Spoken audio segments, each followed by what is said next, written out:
ಶ್ರೀ ಗಣೇಶಾಯ ನಮಃ. ಶ್ರೀ ಶಾರದಾ ಗುರುಭ್ಯೋ ನಮಃ. ಅಸಾಧ್ಯ ಸಾಧಕ ಸ್ವಾಮಿನ್ ಅಸಾಧ್ಯಂ ತವ ಕಿಂ ವದ. ರಾಮದೂತ ಕೃಪಾ ಸಿಂಧೋ ಮತ್ಕಾರ್ಯಂ ಸಾಧಯ ಪ್ರಭೋ. ಶ್ರೀ ಸುಂದರಕಾಂಡದಲ್ಲಿ ಮುಂದಿನ ಸರ್ಗ ಹಾಗೆ ಕೊನೆಯ ಸರ್ಗವನ್ನ ಶ್ರವಣ ಮಾಡೋಣ. ಸೀತೆಯ ಸಂದೇಶದ ಮಾತುಗಳನ್ನ ಹನುಮಂತ ಶ್ರೀರಾಮನಿಗೆ ಹೇಳ್ತಾ ಇದ್ದಾನೆ. ಏವ ಮುಕ್ತೋ ಹನುಮತ ರಾಮೋ ದಶರಥಾತ್ಮಜ ತಮ್ಮಣಿಂ ಹೃದಯೇ ಕೃತ್ವಾ ಪ್ರರುರೋಧ ಸಲಕ್ಷ್ಮಣ. ಹನುಮಂತ ಸೀತೆಯ ಬಗೆಗೆ ಹೇಳಿದಾಗ ಶ್ರೀರಾಮ ಚೂಡಾಮಣಿಯನ್ನ ತನ್ನ ಎದೆಗಪ್ಪಿಕೊಂಡು ಲಕ್ಷ್ಮಣನೊಡನೆ ಅಳತೊಡಗಿದ.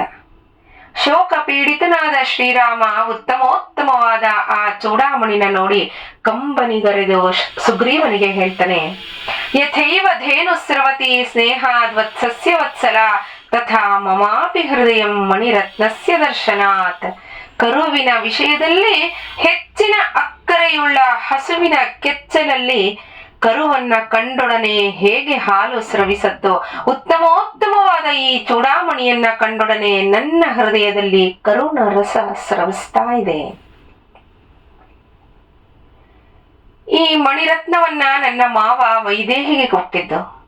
ವಿವಾಹ ಕಾಲದಲ್ಲಿ ಅವಳ ಮುಡಿಯಲ್ಲಿ ಮುಡಿಸಲ್ಪಟ್ಟ ಈ ರತ್ನ ಅತ್ಯಂತ ಶೋಭಾಯಮಾನವಾಗಿ ಕಾಣ್ತಿತ್ತು. ಸಮುದ್ರದಲ್ಲಿ ಹುಟ್ಟಿರೋ ಈ ಚೂಡಾಮಣಿಯನ್ನ ಶ್ರೇಷ್ಠವಾದ ದೇವತೆಗಳೂ ಪೂಜಿಸ್ತಿದ್ರು. ಜನಕ ಮಹಾರಾಜ ಮಾಡಿದ ಯಜ್ಞದಿಂದ ಪರಿತುಷ್ಟನಾದ ಇಂದ್ರ ಈ ಮಣಿಯನ್ನ ಜನಕನಿಗೆ ಕೊಟ್ಟದ್ದು. ಇದನ್ನ ನೋಡಿದ ತಕ್ಷಣ ಸೀತಾದೇವಿಯನ್ನ ಪುನಃ ಪಡೆದೆ ಅನ್ನೋ ಭಾವನೆ ನನ್ನಲ್ಲಿ ಬರ್ತಾ ಇದೆ.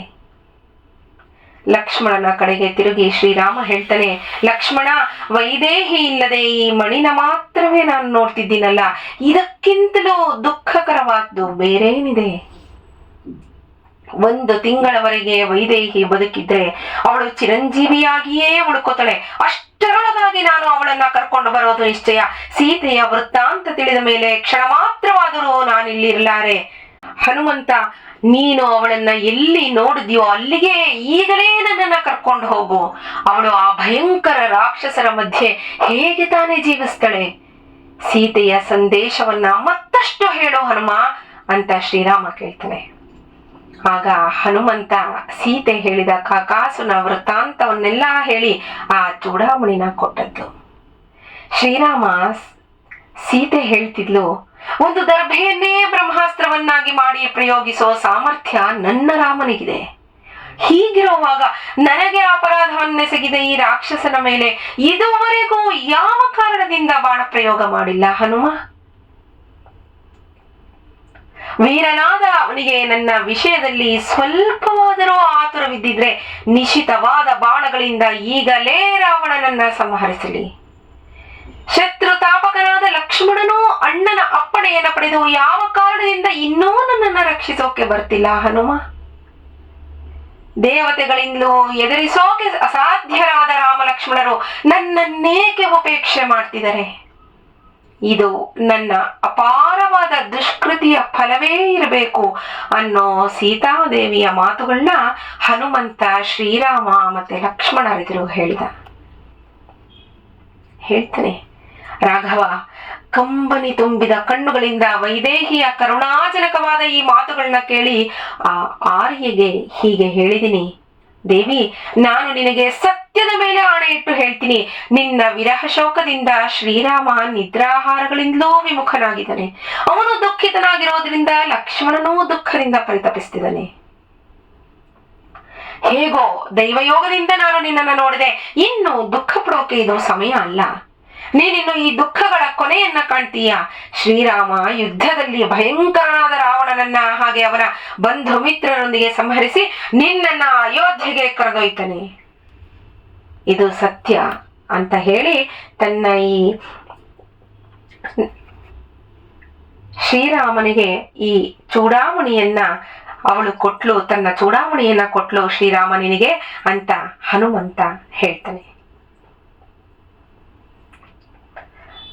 ಶ್ರೀರಾಮ ನಿನಗೆ ನನ್ನಲ್ಲಿರೋ ಸ್ನೇಹವನ್ನು ಹಾಗೆ ಸೌಹಾರ್ದವನ್ನು ಗೌರವಿಸ್ತಾ ಸೀತಾದೇವಿ ಅವಸರದಿಂದ ಹೊರಟಿದ್ದ ನನಗೆ ಪುನಃ ಹೇಳಿದ್ಲು, ಹನುಮಂತ, ಹೀಗೆ ನೀನು ಅನೇಕ ಪ್ರಕಾರವಾಗಿ ಶ್ರೀರಾಮನಿಗೆ ಹೇಳಿ ಅವನು ಬಹಳ ಬೇಗ ರಾವಣನನ್ನ ಸಂಹರಿಸಿ ನನ್ನನ್ನ ಕರೆದೊಯ್ಯೋ ಹಾಗೆ ಮಾಡಬೇಕು.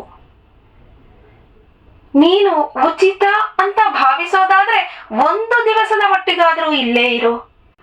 ಯಾವುದಾದ್ರೂ ಏಕಾಂತ ಸ್ಥಳದಲ್ಲಿದ್ದು ವಿಶ್ರಮಿಸಿಕೊಂಡು ನಾಳೆ ಪ್ರಯಾಣ ಮಾಡು. ನನಗೂ ಒಂದು ಮುಹೂರ್ತ ಕಾಲವಾದ್ರೂ ಈ ಶೋಕ ವಿಪಾಕದಿಂದ ಬಿಡುಗಡೆಯಾದೀತು. ನೀನು ಮತ್ತೆ ಶ್ರೀರಾಮನೊಂದಿಗೆ ಬರೋವರೆಗೂ ನಾನು ಬದುಕಿರ್ತೀನೋ ಇಲ್ವೋ ಹನುಮ. ನಿನ್ನ ಸಹಾಯಭೂತರಾದ ಆ ಕಪಿ ಕರಡಿಗಳ ವಿಷಯದಲ್ಲೂ ಒಂದು ದೊಡ್ಡ ಸಂದೇಹವೇ ಭೂತಾಕಾರವಾಗಿ ನನ್ನ ಮುಂದೆ ನಿಂತಿದೆ. ಹೇಳ್ತಾನೆ ಹನುಮಂತ, ರಾಘವ, ಈ ಎಲ್ಲ ವಿಷಯಗಳನ್ನು ನನಗೆ ಹೇಳಿದ್ಲು ಸೀತಾದೇವಿ. ನೀನೇ ಹೋಗಿ ಸೀತಾಮಾತೆಯನ್ನ ಕರೆತರಬೇಕಂತೆ. ಇದು ಅವಳ ಮಹದಾಸೆ. ರಾಮ, ಅರ್ಥವತ್ತಾದ ಮತ್ತೆ ಯುಕ್ತಿಯುಕ್ತವಾದ ಸೀತಾದೇವಿಯ ಈ ಮಾತನ್ನ ಕೇಳಿ ನಾನು ಕೊನೆಯದಾಗಿ ಹೀಗೆ ಉತ್ತರಿಸಿದೆ, ದೇವಿ, ಕಪಿ ಕರಡಿಗಳ ಸೈನ್ಯಕ್ಕೆ ಅಧಿಪನಾಗಿರೋ ಹಾರೋರಲ್ಲಿ ಶ್ರೇಷ್ಠನಾದ ಸತ್ವ ಸಂಪನ್ನನಾದ ಸುಗ್ರೀವ ನಿನ್ನ ವಿಮೋಚನೆಯ ಸಲುವಾಗಿ ದೃಢವಾದ ಪ್ರತಿಜ್ಞೆಯನ್ನೇ ಮಾಡಿದನೆ. ಶೌರ್ಯ ಸಂಪನ್ನರು, ಮಹಾಬಲಿಷ್ಠರು, ಹಾಗೆ ಮನಸ್ಸಿನ ಸಂಕಲ್ಪದಂತೆ ಹಾರೋ ಸಾಮರ್ಥ್ಯ ಇರೋ ಸಾವಿರಾರು ಕಪೀಶ್ವರರು ರಾಜನಾದ ಸುಗ್ರೀವನ ಆಜ್ಞಾಧಾರಕರಾಗಿದ್ದಾರೆ. ನನಗಿಂತಲೂ ಅಧಿಕ ಪರಾಕ್ರಮಿಗಳೂ ಇದ್ದಾರೆ. ತಾಯಿ, ನಿನ್ನ ಪರಿತಾಪವನ್ನ ದೂರ ಮಾಡವು, ನಿನ್ನ ದೈನ್ಯ ದೂರ ಸರಿಲಿ. ಕಪಿನಾಯಕರೆಲ್ಲರೂ ಒಂದೇ ನೆಗತಕ್ಕೆ ಲಂಕೆಗೆ ಬರ್ತಾರೆ. ರಾಮ ಲಕ್ಷ್ಮಣರು ನನ್ನ ಬೆನ್ನಿನ ಮೇಲೆ ಕೂತು ಬಹಳ ಬೇಗ ನಿನ್ನ ಬಳಿಗೆ ಬರ್ತಾರೆ. ರಾಘವನನ್ನ ನೀನು ಬಹು ಬೇಗ ಕಾಣ್ತೀಯ.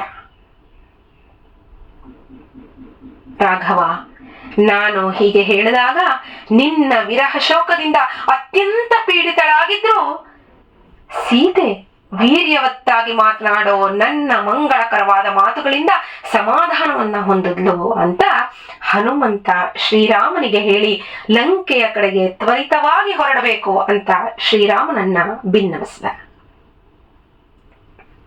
ಮುಂದಿನದೇ ಯುದ್ಧಕಾಂಡ.